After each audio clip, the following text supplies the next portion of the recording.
Hey guys, welcome back for today's video. Going to be going over some brand new polling data that we just got out from the state of Iowa. This is a Des Moines Register poll, and many consider these Iowa Caucus Des Moines Register polls to be the gold standard in the state. They've historically been a bit more accurate than some of the other Iowa polls that we get, and we have a new leader in this particular poll. Bernie Sanders, it is the first Des Moines Register poll where he finds himself in first place. He's getting 20% of the first choice vote. Now, it is very close and competitive among the top four candidates. And if you're interested in looking at all of the data from this poll for yourself, I'll link it down in the video description. I'm going to be focusing on the first and second choice options, as well as the favorability of these different candidates, and then one of the policy questions, some interesting data there. And going to start off here with these first and second choice numbers. So like I said, Bernie Sanders leading the way with the most first choice vote at 20%, up quite a bit from where he was in the prior to Des Moines Register results. In November, he was at 15%, and then back in September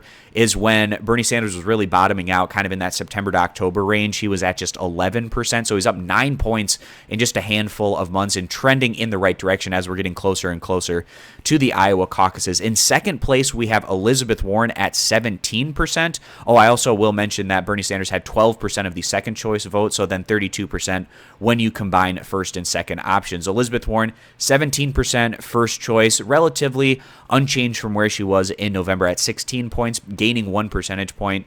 And Warren, when Bernie Sanders was kind of bottoming out in September and October, that's when Elizabeth Warren had her most strength. We can see back in September she was at 22 points, so receding a bit from where she was at that point in time, but maybe not receding quite as much in Iowa as what we've seen from Warren in a lot of other states or even nationally. And pretty good in terms of that second choice as well for Warren at 16%, and when you add those two up, you get 33 percentage points overall. In third place among the first choice, we have Pete Buttigieg grabbing 16%.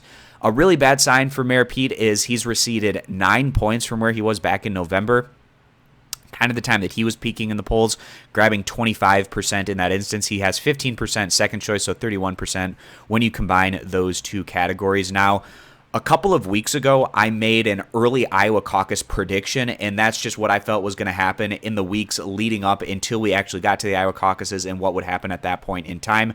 I had Bernie Sanders number 1, Elizabeth Warren number 2, and then kind of my surprise pick for a lot of people was I had Pete Buttigieg number 3, and I just felt like even though at the time he was polling at the average in first place in Iowa, the fact that he lacks experience, he's very young, he hasn't had federal election success, I feel like those factors were going to be playing against Mayor Pete. And as we got closer and closer to when people were actually going to vote and committing to making up their mind, that Buttigieg was likely to fall more back in the polls than maybe some of these other individuals that have a longer track record, more experience, especially on the federal level. And perhaps that's what we're seeing in this instance with Pete Buttigieg going back 9 percentage points in terms of that first choice option. But he's still very much in this race, even at that 16 percentage point number, even though it is a big step back. In this instance, he was in third place. And then Joe Biden in fourth place, staying steady from where he was a couple of months ago in November at 15% and then 12% in terms of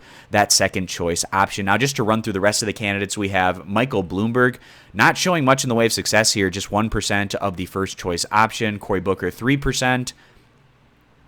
John Delaney not registering anything there in the way of support that we're seeing at 0%. Tulsi Gabbard at 2%. Amy Klobuchar at 6%.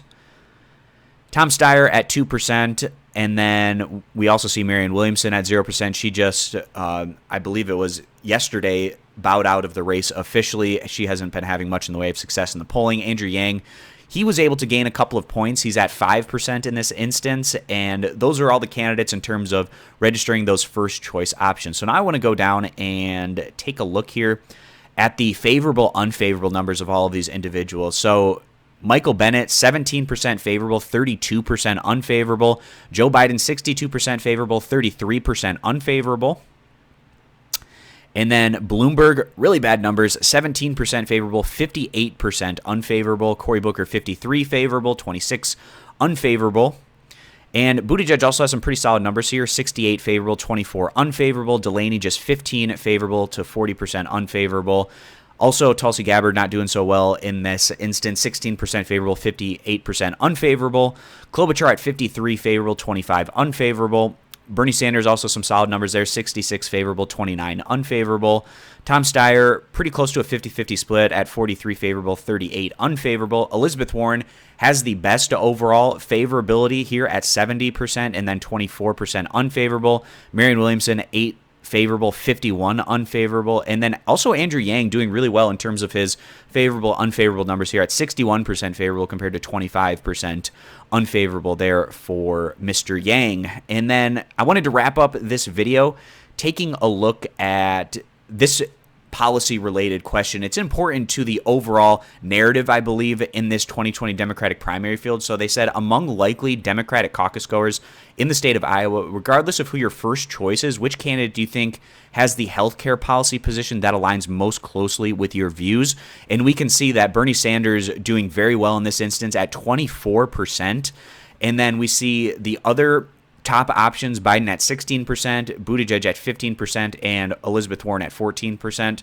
So for the individuals in Iowa among these Democratic caucus goers, the Medicare for All candidates, when you combine their numbers, it's 38%, and the public option candidates, Buttigieg and a Biden, combined for 31%. So the Medicare for All, even in what many would consider somewhat a toss-up state, but maybe a little bit more on the conservative side, in the state of Iowa are favoring more so the Medicare for All candidate options. Now, the consultants, they've been kind of pushing more of a narrative among a lot of these Democratic candidates that supporting Medicare for All isn't as tenable. It's polling better to have the public option as opposed to just full-on Medicare for All. So a lot of these candidates have kind of positioned in that manner. But then when you go poll after poll, really no matter what state, if it's state-specific or a national orientation for this 2020 Democratic primary, when they ask these Democratic caucus goers or primary voters who they think is the best on healthcare, time and again, it is Bernie Sanders, and oftentimes by pretty decent margins. So that would indicate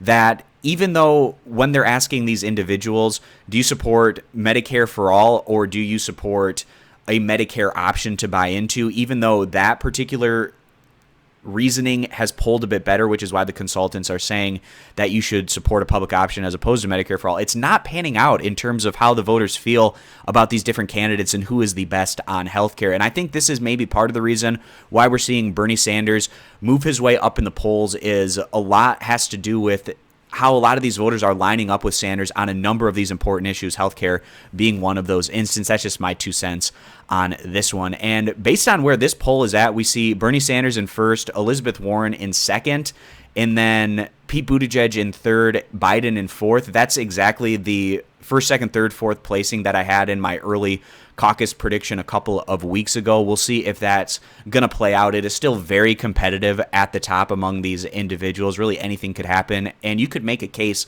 that any of these top 4 options could possibly go on and win the Iowa caucus. It's going to be very interesting. We're likely to get some more Iowa polls as we get closer and closer to them actually having their vote, and I'm going to be doing my final prediction in Iowa as we get closer to them casting their vote in February. So I appreciate you guys stopping by. Consider subscribing to my YouTube channel, and hope to see you guys back here for my next video.